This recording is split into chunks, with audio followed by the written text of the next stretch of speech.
सोचिए रात का टाइम है और किसी को अचानक स्नेक बाइट हो जाता है तो आसपास के लोग पैनिक करने लगते हैं। कोई कहता है जहर निकालने के लिए वाउंड को काट दो, कोई कहता है जहर चूस लो और कोई टाइट रोप बांधने लगता है। लेकिन क्या सब एक्चुअली सही है? स्नेक बाइट के केस में प्रॉब्लम सिर्फ स्नेक वेनम नहीं होती है, गलत फर्स्ट एड भी सिचुएशन को और सीरियस बना सकती है। तो अगर कभी आपके सामने स्नेक बाइट का केस आ जाए तो सबसे पहले क्या करना चाहिए और क्या बिल्कुल नहीं करना चाहिए, सिंपल लैंग्वेज में समझते हैं। सबसे पहले एक इंपॉर्टेंट बात, स्नेक बाइट को मेडिकल इमरजेंसी की तरह ट्रीट करना चाहिए। स्नेक कौन सा था, वेनमस था या नहीं, या डिसाइड करने में टाइम वेस्ट नहीं करना चाहिए। पर्सन को जितनी जल्दी पॉसिबल हो मेडिकल फैसिलिटी तक पहुंचाना इंपॉर्टेंट है। अब मान लीजिए किसी को स्नेक ने बाइट कर दिया तो सबसे पहले पैनिक मत कीजिए, पेशेंट को काम रखिए और मूवमेंट मिनिमम रखिए। क्यों?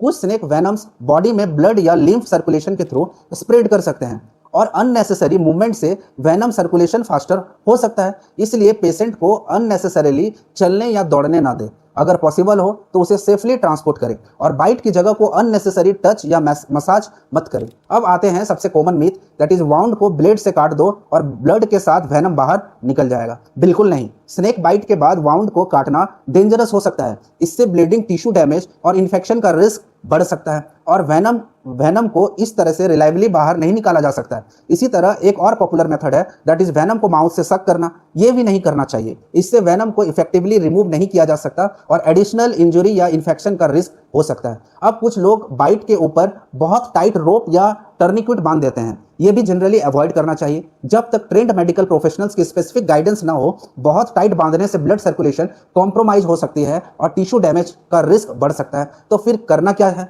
पेशेंट को काम रखिए, मूवमेंट मिनिमम रखिए, बाइट वाले लिम्ब को अननेसेसरी मूव ना करें। रिंग्स, बैंगल्स, वॉचेस या टाइट ज्वेलरी अगर बाइट वाले लिम्ब पर है तो स्वेलिंग स्टार्ट होने से पहले केयरफुली रिमूव कर सकते हैं। और सबसे इंपॉर्टेंट बात, जल्दी से मेडिकल हेल्प अरेंज कीजिए। हॉस्पिटल में डॉक्टर्स पेशेंट को ऑब्जर्व कर सकते हैं और सिम्टम्स के अकॉर्डिंग ट्रीटमेंट दे सकते हैं। अगर वेनमस स्नेक बाइट का सस्पिशन और वेनम का इफेक्ट डेवलप हो रहा हो तो एंटी वेनम स्पेसिफिक ट्रीटमेंट का इंपॉर्टेंट पार्ट हो सकता है। लेकिन एंटी वेनम सिर्फ मेडिकल प्रोफेशनल्स के असेसमेंट के अकॉर्डिंग ही दिया जाता है। खुद से कोई मेडिसिन या इंजेक्शन देने की कोशिश नहीं करना चाहिए। अब एक और इंपॉर्टेंट चीज, स्नेक बाइट के सिम्टम्स हर केस में सेम नहीं होते। कुछ वेनम नर्वस सिस्टम को अफेक्ट कर सकते हैं। ऐसे केसेस में आईलिड्स ड्रूप होना, डबल विजन, बोलना या निगलने में डिफिकल्टी, वीकनेस या ब्रीदिंग प्रॉब्लम्स हो सकती है।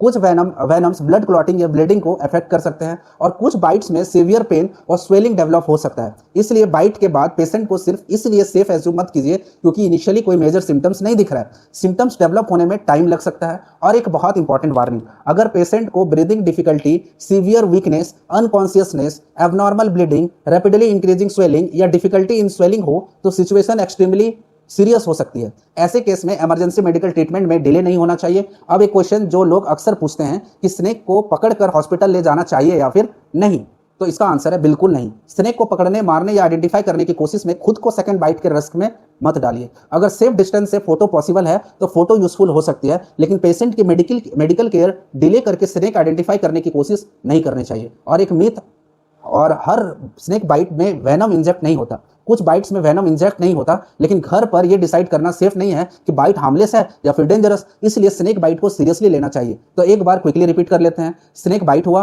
पेशेंट को काम रखो, मूवमेंट मिनिमम रखो, वाउंड को किसी भी चीज से कट मत करो, वेनम को सक मत करो, बाइट के ऊपर अननेसेसरीली टाइट टॉर्निक्विट मत लगाओ, स्नेक को पकड़ने की कोशिश बिल्कुल मत करो और मेडिकल फैसिलिटी तक जल्दी पहुंचाओ। सबसे इंपॉर्टेंट बात, स्नेक बाइट का केस में होम रेमेडीज पर डिपेंड करना डेंजरस हो सकता है। मॉडर्न मेडिकल ट्रीटमेंट और एप्रोप्रिएट एंटी वेनम ही वेनोमिनस स्नेक बाइट का मैनेजमेंट का इंपॉर्टेंट पार्ट है। तो अगर कभी आपके सामने स्नेक बाइट का केस आए तो पैनिक करने के बजाय एक चीज याद रखिए कि टाइम वेस्ट नहीं करना, पेशेंट को काम रखना है और मेडिकल हेल्प तक जल्दी पहुंचाना। और हाँ, ये इंफॉर्मेशन इमरजेंसी मेडिकल केयर का रिप्लेसमेंट नहीं है। अगर स्नेक बाइट एक्चुअली हुआ है तो इमीडिएट मेडिकल अटेंशन लेना चाहिए। वीडियो यूजफुल लगा हो तो इसे शेयर जरूर करें, क्योंकि स्नेक बाइट के टाइम सही इंफॉर्मेशन किसी की जान बचाने में जेन्युइनली इंपॉर्टेंट हो सकती है।